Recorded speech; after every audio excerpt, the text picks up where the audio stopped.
Padali pakati pa usiku pamene mzimayi wina wachikulire adali atakhala pakama lake m'nyumba mwake. Maonekedwe ake amaonetsa kuti mzimayiyo amadutsa mu zowawa kwambiri. Masana a tsiku limeneli anali kudutsa mmudzi pamene adamva anyamata ena wakambirana zoti amayiye ndi nthakati ndani sakudziwa m'mudzi muno. Mwana wake wamuna uja wachisamba Beziwelo anapha kalekale zaka zapitazo asanafike zaka 10 komwe. Mavuto ndi mwandida ndi aja adamira mu mtsinje mosadziwika bwino. Pano nduyu naye Maligerita akwasulanso. Masiku atatu apitawo m'mudzi mwa Kadongo mudali maliro. Yemwe adamwalirayo adali Maligerita, mwana wamkazi womaliza wa amayiye, komanso yekhayo yemwe adasala ndi moyo. Maligerita adali oyembekezera, atangobadwitsa mwana wake wamkazi adagonera dzanja. Paja amunawo anadyanso kalekale. Inu mwene akumveranitu. Kodi mesa amunawo adafa pa ngozi ya galimoto ku South Africa kalekale. Mufuna mundiuze kuti masenga awo ndapa mwamba mpaka mafika nawo kunja kwa dziko lino? Adafunsa Maliko yemwe adalankhula ako koyamba. Nawe Maliko, ukumveka ngati ukuwayikira kumbuyo bwanji? Kapena tommatambira limodzi? Adatero Bamusu wakuseka. Mutu mwake anali atamera mbali mokha, ndipo tsitsi lake linali losapesa. Monse mene amakamba izi nkuti amayiye akudutsa. Anyamatawo analibe nazo ntchito kuti kaya awamvera kapena ayi, ndipo amalankhula izi kuti awamvere kumene. Amayiye adapitiriza ulendo wawo mbuyo mwa anyamata aja akusekabe. Mene ankayenda mu msewu ana anali kuthawa chifukwa m'mudzimo amayiye anali ndi mbiri yoti amaphunzitsa ana ofiti moti dzina lawo linali choopsezera ana. Nawo azimayi ndi azibambo anali kuwapewa amayiye. Ena amati ngati amayiye anali mfiti ndiye kuti anali otembereredwa kapena kuti anali ndi minyama. Mwana yemwe Maligerita adabereka uja, bambo ake amwanayo amene dzina lawo adali Tikondani adatenga mwanayo nkumuthawitsa m'mudzimo. Amayiye adamulangiza Tikondani kuti abadikira kuti mwanayo atuluke mchikuta kuti ayende naye bwino. Koma Tikondani adati, mukufuna muphenso mwana wangayu? Ine apa zimenezo ndesizitheka. Tikondani adanenetsa kuti ngati mudzamuonenso mwana uyu pokhapokha ine nditamwalira. Atalankhula mawu amenewo Tikondani adatenga mwana wake nachoka naye m'mudzi muja. Izi zidapangitsa kuti anthu a m'mudzi ayambe kuwanena amayiye mabodza osiyanasiyana. Pachilungamo pake Maligerita adamwalira chifukwa chodati ataya magazi ambiri atabereka. Anamwino adayesera kuwafotokozera anthu m'mudzimo koma anthu asadafune kumva ayi, ndipo adasankha kuwapachika amayiye. Nyumba ya amayiye yomwe poyamba inali ya msangala ndi yolandira alendo bwino tsopano inali kumbali. Anthu omwe ankakhala moyandikana nawo adasamuka nakamanga nyumba zawo mbali ina ya mudzi, nkuwasiya amayiye opanda mnansi wina aliyense. Amayiye adatsala okha achisoni. Anthu am'mudzi mwamma wasala ngati matenda opatsirana. Tsiku lina mzimayi wina anali kuyenda mwachangu ndi mokwiya ukakolowera mbali yomwe kunali nyumba ya amayiye. Izi zinadabwitsa anthu omwe anamuona. Mzimayi wina adayitana nati, kodi anachisale kuipisa nkhope umeneko ngati bwadya nyama ya galu chavuta nchiyani? Anachisale adati, mwana wanga Lameki lero wadzuka ali ndi chotupa pa chipumi. Dzana amene ndimadzuka mmawa ndinamupeza ali kupansi kwa bedi chogona. Izi zimachitika sangakhalenso wina ayi akumandizunzira mwana wanga kutulo. Adatero anachisale. Lameki akunenedwa ayu ndi mwana wa zaka ziwiri ndi miyezi 3. Kunena zoona mwanayo magonedwe ake anali onga muja mwana achitira. Nthawi zambiri amasesereka nkugwa pa bedi chifukwa makolo ake a mwanayo amamugonetsa kumapeto kwa bedi. Azimayi ena omwe analinso ndi ana ang'onoang'ono atamva zomwe anachisale adanena adayamba kuyikira umboni kuti nawonso ana awo zikumawachitikira zoterezi.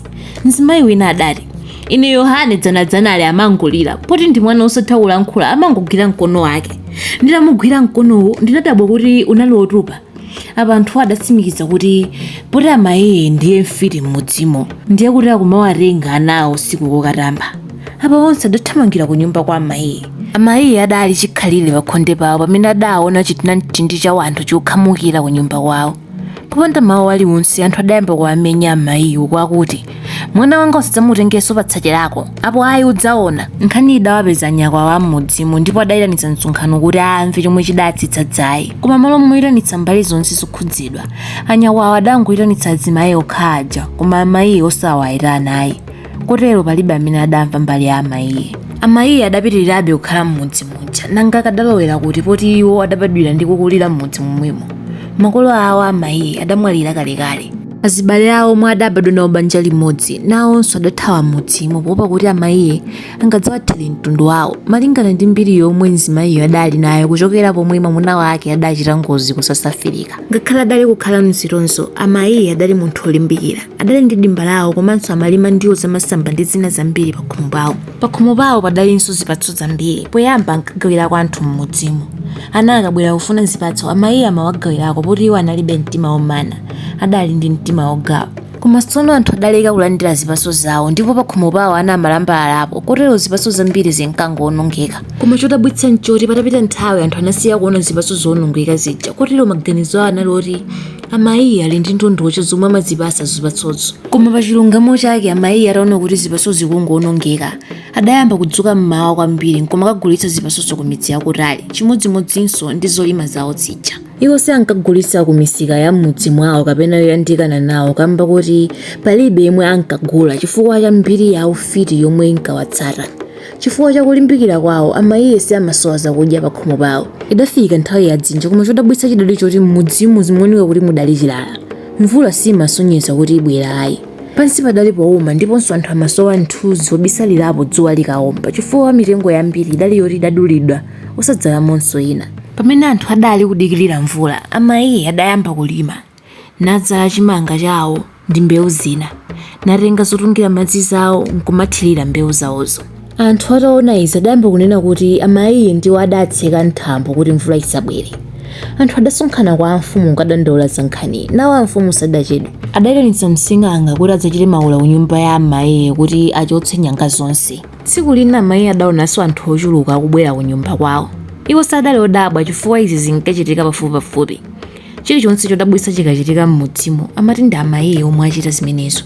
Moti imfa ina iliyonse amati amayi akudziwapo kanthu. Amayi sadadziwe kuti kodi ulendo uno anthuwo amafuna chani pakhomo pawo. Koma ataona msing'anga ochotsa nyanga uja amayi adadziwa kuti anthuwa abwera kudzayang'ana nyanga ku nyumba kwawo. Anthu adawagwira amayi ndi kuwamangirira pa mtengo uwana ndi akuluakulu omwe akuwakuwisa kuti ndi mfiti yomanga mvula.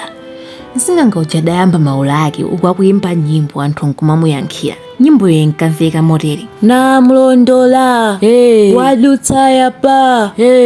Akuyimba chotero msing'anga adalosa chinthu mosadziwika bwino. Chinthucho chinali chokutidwa pakasanza mbali mwake munali mitengo takuda. Anthu atachiona chinthucho adakhulupirira kuti nyanga ija ndi imeneyo kotero anyako adalamula kuti amayi achoke m'mudzimo ndipo asadzabwerenso. Amayi adakakamizidwa kuchoka m'mudzimo, mtima wawo olemedwa ndi wachisoni.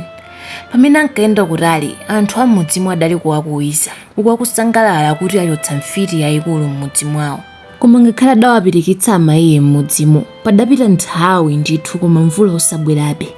Izi zidadabwitsa nyakwawa ndi anthu a m'mudzimo. Kuti mesa omanga mvula anathamangitsidwa m'mudzi muno, nanga bwanji mvula sikubwerabe?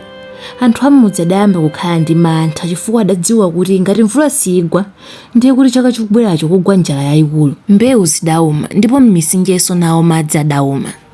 Amayi anayendayenda m'chipululu thupi lawo lifokerafokera tsiku ndi tsiku. Anapeza malo ena pa mphanga mu nkhalango ina nabisala m'menemo napumula. Amayi adali kulingalira misonzi ikutsika m'masaya mwawo nakumbukira ana awo akuwayitana mwachikondi ndipo ana awo akuvomeranso mwachikondi. Kumudzi kuja chimene chidadzitsa mavutowa sichinkadziwika kwenikweni mpaka pamene mlangizi wina anabwera nkudzawautsa anthu a m'mudzimo kuti asamadule mitengo mwachisawawa ndiponso ayambe kudzala mitengo.